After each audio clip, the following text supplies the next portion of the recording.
Imagine a world where you could constantly access a vast repository of knowledge on any topic, simply by asking a question.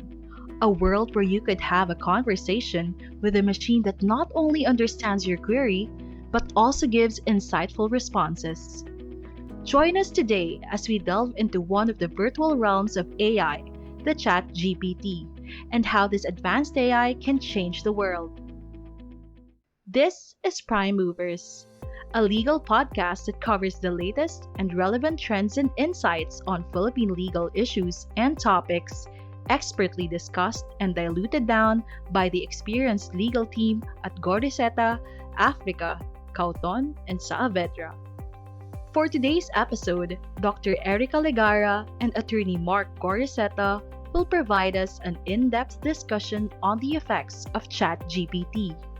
Whether you're a technology enthusiast, a curious listener, or a professional in the AI space, this podcast is for you.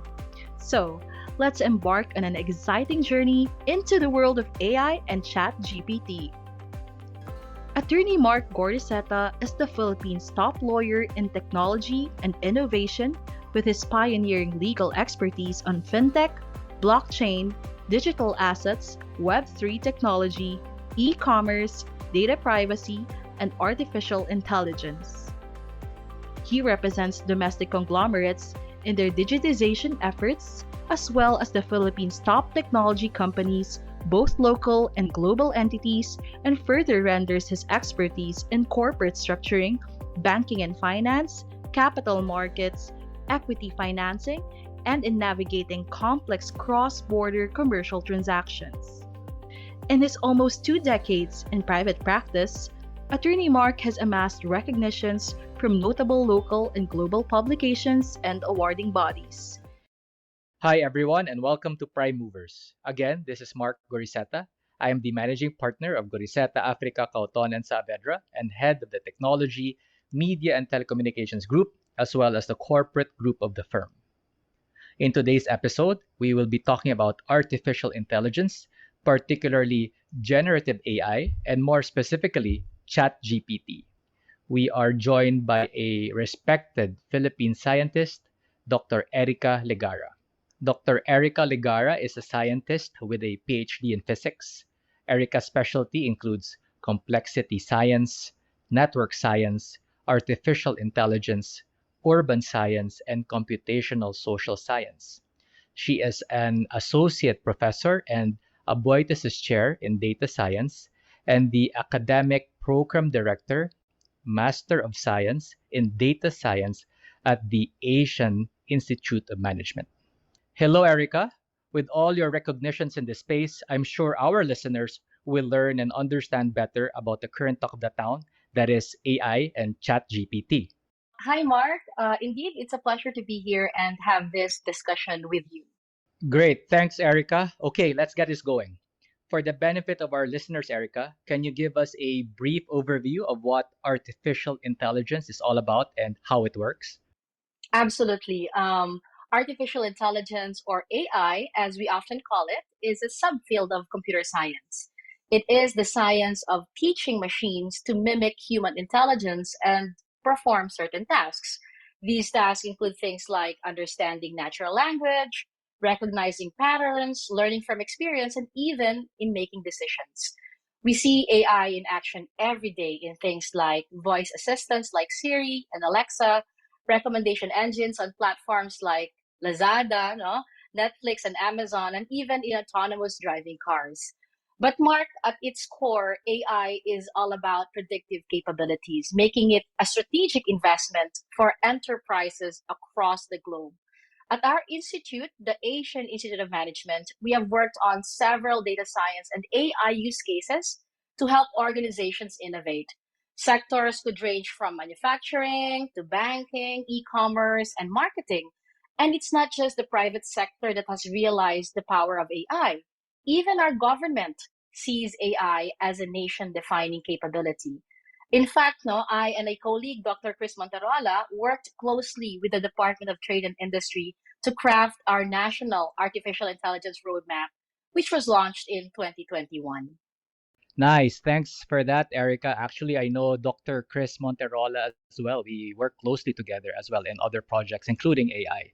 So, with that now, Erica, we know that AI has been growing at a very rapid pace, and we're already experiencing AI applications in numerous domains.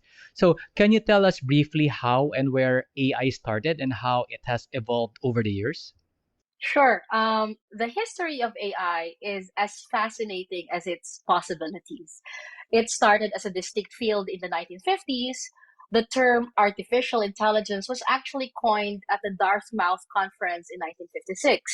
They say that this was the first conference in computer science considered to be the birthplace of artificial intelligence. Early AI was rule based and pretty limited in its capabilities. However, with the advent of machine learning and artificial neural networks in the 80s and 90s, AI started to learn from data rather than just following preset rules. Fast forward to now, we have deep learning.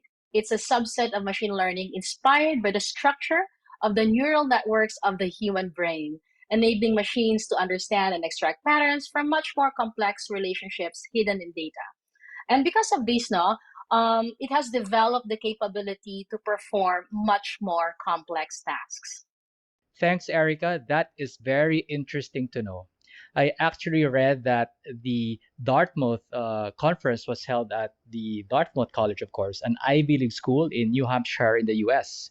So, in relation to that, Erica, I know of this AlphaGo Zero, which is regarded as the best Go player in the world, an AI system which is not restricted to human knowledge. There is no data given to this AI, nor was there historical figures given. But in only 40 days of learning, it has surpassed the older versions of AlphaGo. So we can really see how fast AI systems develop and advance. So, but let me share also what I've read that even with the advances that you have mentioned, the AI that we have at present is still considered as narrow or weak with respect to its capacity to mimic human characteristics. Can you please elaborate to us these stages of AI, Erica? Sure thing, Mark. AI development is often categorized into three stages, and this is how I typically start my conversation in artificial intelligence. First, we have what we call artificial narrow intelligence, or ANI. This is where our current AI technology sits. ANI excels in specific tasks like playing chess or predicting the weather, but it is limited to the task it is trained on. That's why it's called narrow. The next stage is artificial general intelligence, or AGI, which is comparable to human intelligence. An AGI would understand, learn, adapt, and implement knowledge across any intellectual task that a human being can. And then finally, we have artificial superintelligence, which is honestly a hypothetical concept at this point. Superintelligence in this sense refers to AI that surpasses human intelligence in practically every field. It is indeed a fascinating concept, but as I said, we're not quite there yet. For now, we're just focusing on responsibly advancing and managing the power of ANI, or artificial narrow intelligence. Wow, I guess with the rate that AI is advancing, it may surpass human intelligence sooner than later. But who really knows, right? So, all right, for now, we focus on the AI that we have at present. All would probably agree that as AI continues to advance, we're seeing it being used in various fields and industries. Erica, can we classify these AI into different kinds, or is it all just lumped into one category that is AI? Indeed, there are other ways we can classify AI. For instance, there are the reactive machines AI, which, as the name suggests, react to specific inputs but don't have any memory based functionality. Then you have the limited memory AI, which can learn from historical data to make future decisions. Think of autonomous vehicles, they observe traffic patterns over time to improve their driving. The other two would be theory of mind and self aware AI, which are largely theoretical and subjects of ongoing research. Now, ChatGPT, the AI we're covering today, falls under the category of limited memory AI. While it doesn't retain specific personal data to respect user privacy, it does learn from a large corpus of internet text to understand and generate words and phrases. And that is also why it's called generative, as in it generates human like texts.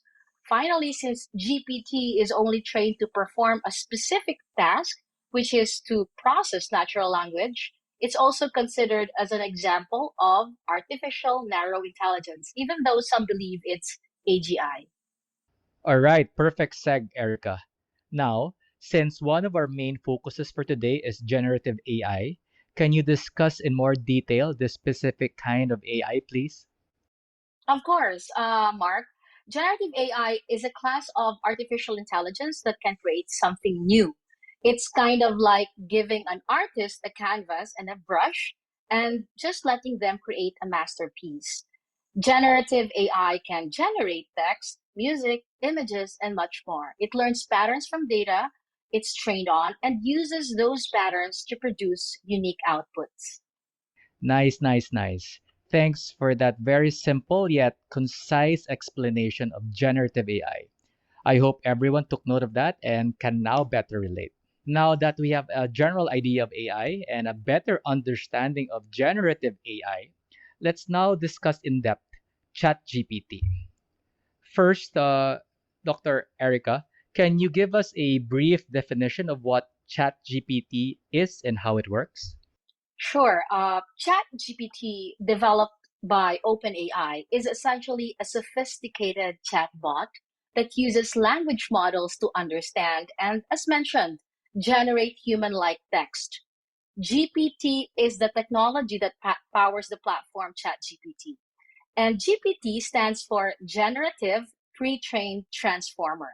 By now, no, the generative part is already clear to us, right?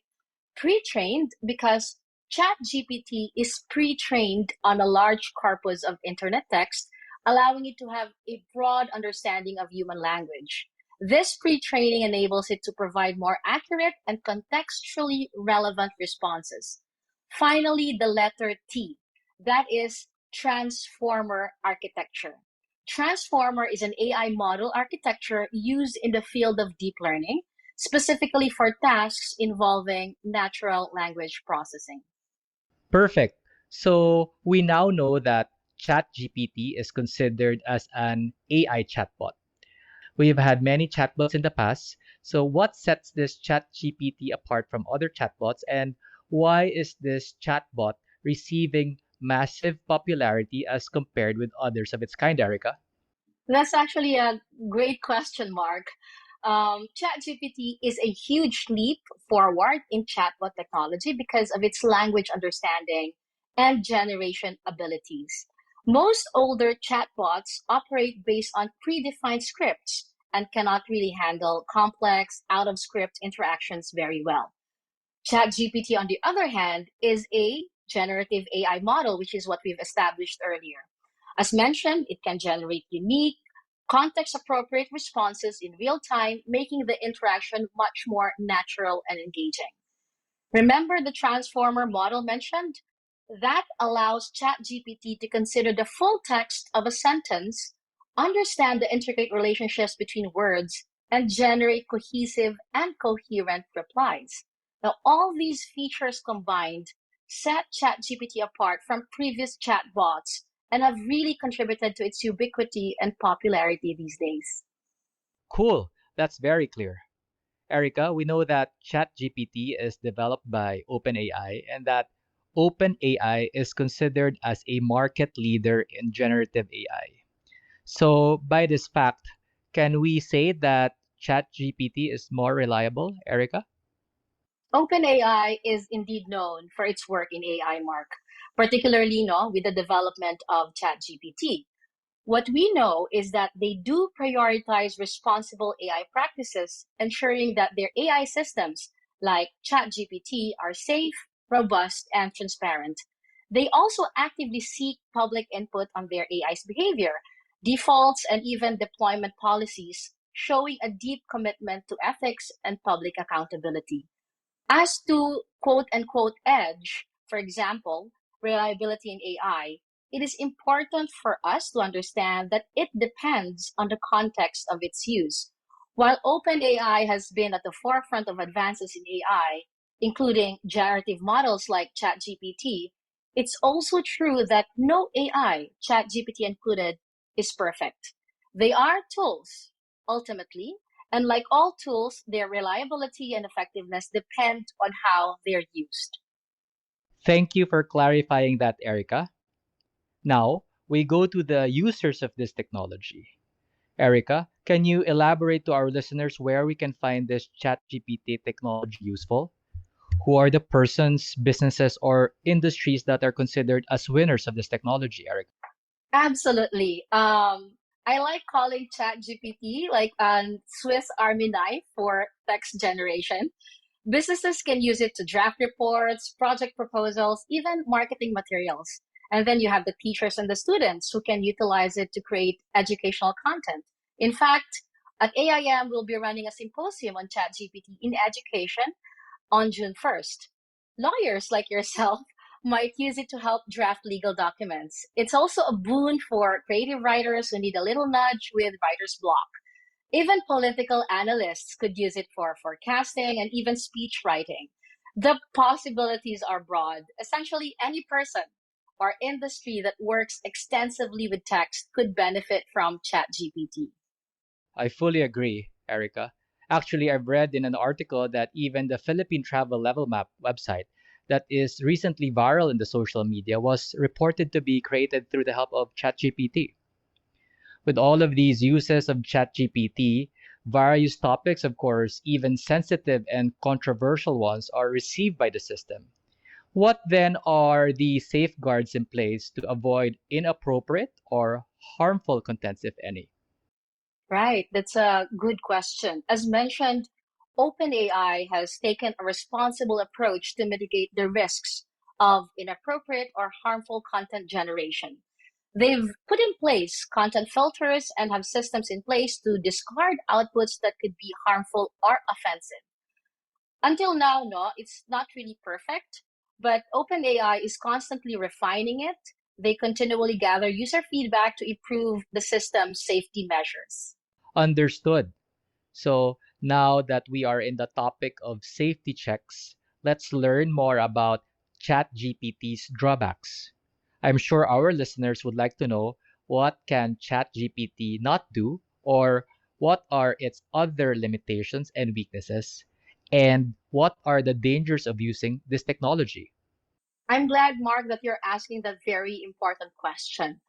While ChatGPT is a significant step forward, it's not perfect, as I've mentioned earlier, and has some inherent limitations and risks, as you've pointed out. One major weakness is that ChatGPT can sometimes produce incorrect or nonsensical responses. It hallucinates. This, however, is not unexpected, especially if you understand the science behind ChatGPT. The system uses statistical patterns to generate its replies, and while these patterns often correspond with correct information, it is not guaranteed. It's still all probability. It can also make claims without being able to verify the information since it cannot reference real time data or events beyond its training cutoff, which is in 2021, the last I checked. And as a user myself now of ChatGPT, I also observed that it can be overly verbose and tends to overuse certain phrases. One would also notice that it doesn't ask clarifying questions. So it just guesses what the user is trying to communicate and responds based on that assumption. Furthermore, the system has the risk of producing harmful or inappropriate outputs despite the measures that OpenAI put in place. And this is also why it's vital for users to understand that the AI does not have beliefs or intents, but instead generates text based on its programming and training data. Now, Mark, last but not the least, the ethical implications of using this technology are also significant, as you've also pointed out. Privacy, data ownership, misuse of technology, and the potential for job displacement are all important considerations. Very clear. Thanks, Erica. Again, to reiterate what you just said, I think, as the saying goes, nothing is perfect, and that applies even to AI or ChatGPT. I guess I will also take this opportunity to raise some of the legal implications, ethical issues, or considerations arising from the use of AI, especially generative AI systems, in the practice of law. These issues are related to confidentiality, bias, and accountability, among others. Overall, while the potential uses of generative AI in the legal industry are wide ranging and could greatly assist lawyers and legal professionals in our work, it is, I guess, incumbent upon us lawyers to take note that there are several implications to the use of generative AI for legal services and society as a whole, including the potential misuse of and excessive reliance on the information produced by these kinds of tools. To add to what you just said, Erica, on chat GPT issues, I understand that there are countries which actually have banned chat GPT, including China, Iran, North Korea, and Russia, due to concerns over the protection of personal data or misinformation. Note that, just to share to our listeners, here in the Philippines, we still do not have any content specific statute that names artificial intelligence as its main subject. In other words, as of now, there's no law in the Philippines that is solely dedicated to AI. However, it is good to note that some of our government agencies are keeping track of this technology and have set forth policies that aim to promote the development and adoption of AI technology in the country. Erica, if you'll just allow me, there is this AI roadmap of the Department of Trade and Industry, which aims to guide the country's AI development and adoption. There is also actually this the Philippine Supreme Court strategic plan for judicial innovations, which aims to improve the efficiency of court operations through the use of technology, including AI.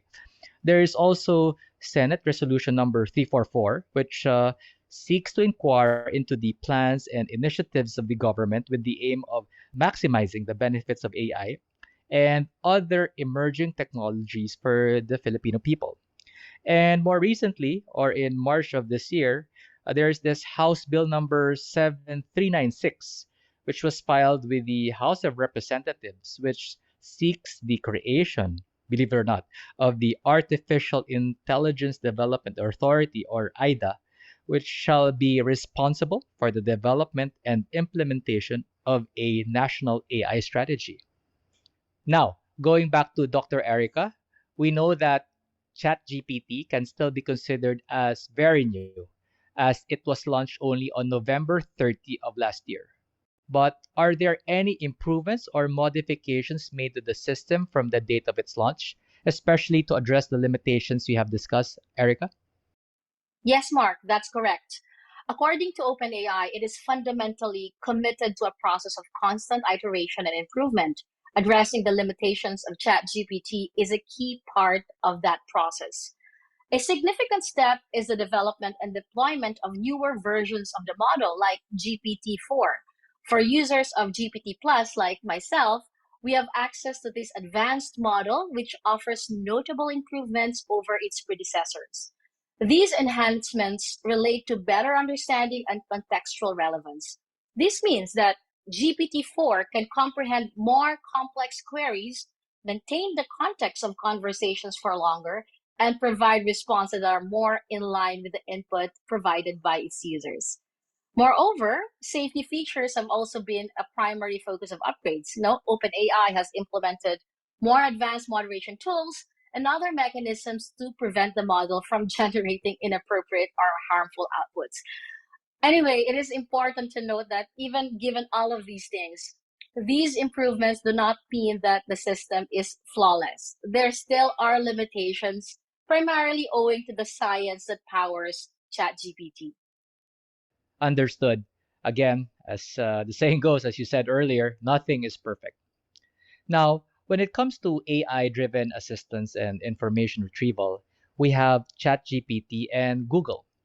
Erica, do you think ChatGPT potentially pose a challenge to the established global search engine giant Google?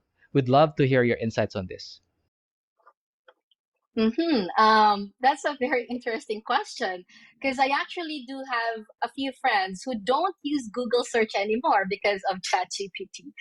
Actually, in a way, ChatGPT offers a different way of searching. It's more conversational and more context aware. But it's also not your traditional search engine. Remember, it doesn't crawl the web in real time, nor does it index billions of pages like Google does. The training cutoff, as I mentioned earlier, is in 2021. Also, ChatGPT is not factual. So, while it might add a new dimension to how we find and interact with information, the idea that it would replace conventional search engines might just be a bit premature. But, I mean, technology really develops very fast. And that's the exciting part about AI. Its potential is always evolving. Having said that, myself, I use both ChatGPT and Google search because I find them really complementing each other. Thank you for sharing your insight, Erica. Now, as we observe the expanding influence of AI, including ChatGPT and its impact on the workforce, do you believe that there is a possibility of AI completely replacing jobs, particularly those holding back office roles, Erica? Definitely, Mark. AI, including ChatGPT, has the potential to automate some jobs, especially back office roles dealing with repetitive tasks or extensive text interaction. However, I really see it more as a shift in the job structure rather than complete replacement. AI can handle routine tasks, enabling workers to focus on complex and creative aspects of their work. It's all about integration and redefining roles. Now, that said, it's still crucial that we navigate this shift responsibly, providing education and training opportunities to help workers adapt to these changes. Thanks. And of course, we turn our attention to your experiences as an educator. Specifically, we'd like to know how ChatGPT and AI in general have influenced your teaching methods. Do you perceive them as allies supporting your efforts or as potential adversaries? In other words, would you classify ChatGPT and AI as friends or foes when it comes to education, Erica? Another insightful question. Absolutely.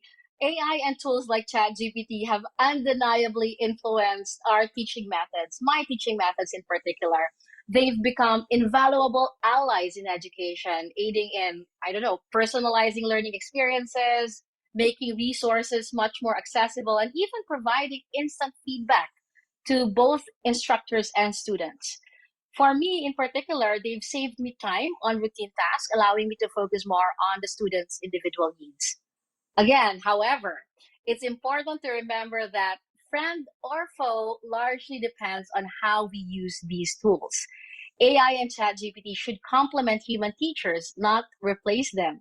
They can provide data and tools to enhance learning, but they cannot replicate the quote unquote human touch that's often crucial in education. The inspiration, the empathy, and complex understanding teachers bring to their students. That's why it's key to strike a balance, using these tools responsibly while maintaining the essential human elements in education. So, Erica, we have discussed AI, generative AI, and ChatGPT and its effect. We have seen its capabilities and its limitations and even its dangers. As an expert in the field, what do you think is the main takeaway that you want our listeners to remember? Thank you, Mark. The main takeaway is probably this: AI and specific tools like ChatGPT have immense potential to help us in our day to day tasks, to spark creativity, and to access information in new ways. But remember, AI is a tool. It doesn't replace human judgment or creativity, and it should be used responsibly. Let's embrace the possibilities, but also be aware of the limitations. Indeed, the future of AI is only as exciting as we make it. Wow, exciting indeed. Thank you so much for your time and for sharing your valuable insight to all of our listeners, Erica. Hope we can invite you again in future episodes. You're welcome, Mark. It's a pleasure to be here and to discuss these topics with you. Thank you.